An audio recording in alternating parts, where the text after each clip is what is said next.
Di bidang pertahanan dan security kita sepakat tingkatkan kerjasama, terutama dalam industri pertahanan, juga dalam latihan bersama, kerjasama antara kedua pertahanan kita. Tukar-menukar perwira, peningkatan dalam latihan, bahkan kita sepakat akan melakukan patroli bersama. Kita juga menyambut baik visi ASEAN ya 2000 menuju 2045 yang akan mungkin dideklarasikan pada KTT ASEAN di Kuala Lumpur bulan Mei yang akan datang.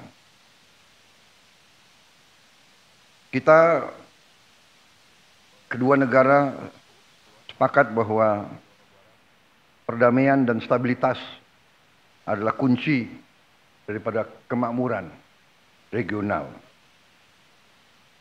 Kita sepakat untuk terus meningkatkan kerjasama dengan mitra-mitra ASEAN kita yang lain.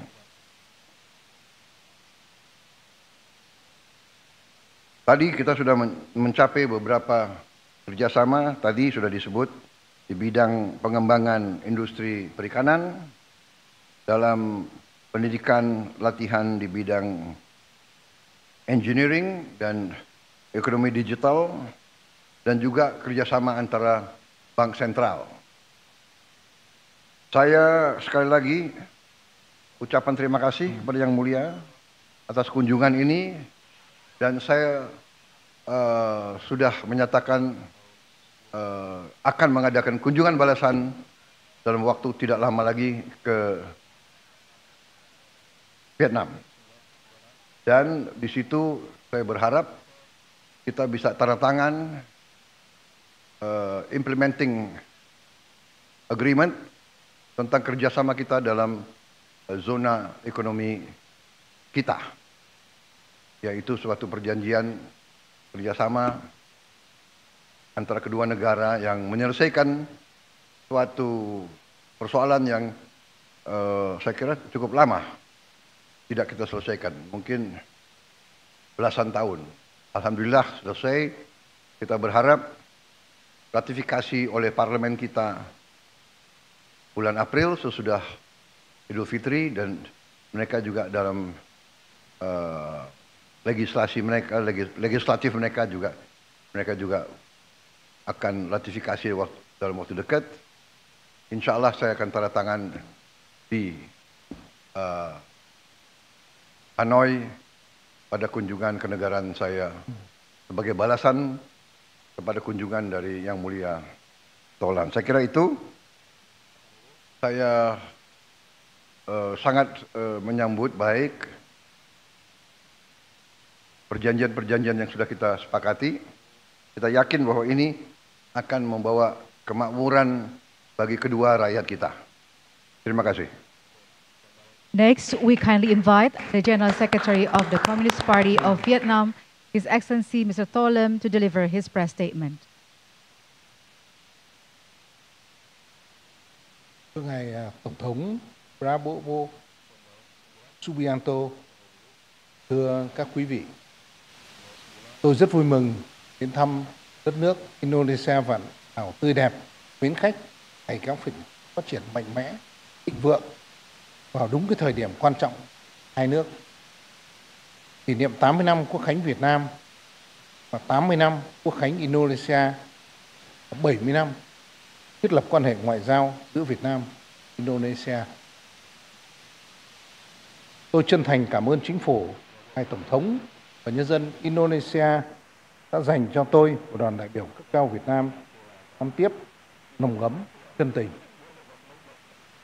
Tôi và ngài Tổng thống cũng vừa có một cuộc hội đàm rất thành công trên tinh thần cởi mở, thẳng thắn, chân thành và hiểu biết lẫn nhau. Hai bên đã trao đổi về tình hình mỗi nước, quan hệ song phương cũng như các vấn đề khu vực và quốc tế cùng quan tâm. Chúng tôi cũng đều rất vui mừng nhận thấy sau 70 năm quan hệ ngoại giao, trong đó có hơn 10 năm quan hệ đối tác chiến lược, hợp tác hai nước đã phát triển rất mạnh mẽ, sâu rộng, tin cậy, chính trị gia tăng. Indonesia là nước Đông Nam Á đầu tiên Việt Nam thiết lập quan hệ ngoại giao vào năm 1955. Trong 70 năm qua, quan hệ hữu nghị Việt Nam-Indonesia do hai lãnh tụ kiệt xuất là Chủ tịch Hồ Chí Minh và Tổng thống Sukarno đã đặt nền móng không ngừng phát triển mạnh mẽ, nhất là sau khi nâng cấp lên đối tác chiến lược năm 2013.